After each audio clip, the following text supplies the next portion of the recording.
আসসালামু আলাইকুম শিক্ষার্থীরা, সকলে কেমন আছো? আশা করি খুবই ভালো আছো। এসএসসি 24 পরীক্ষার্থীদের জন্য সব বড় সুখবর। কেননা তোমাদের নতুন যে রুটিন দেওয়া হয়েছিল 11 সেপ্টেম্বর থেকে পরীক্ষা হওয়ার কথা ছিল, কিন্তু সেটা তোমাদের রুটিন বাতিল করা ঘোষণা। এখনও অফিসিয়াল নিউজ জানা যায়নি, তবে অফিসিয়াল নিউজ কালকে জানা যাবে। তোমাদের রুটিন 100% বাতিল হয়ে যাবে।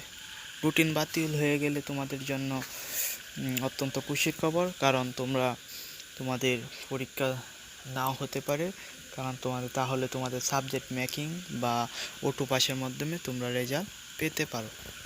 তো শিক্ষার্থীরা, আর কোনো টেনশন নয়, তোমরা আন্দোলন করে সফল হয়েছ। তোমাদের এবার অটো পাস নয়তো সাবজেক্ট ম্যাপিংয়ের মধ্যে তোমাদের নাম্বার নির্ধারণ করা হবে।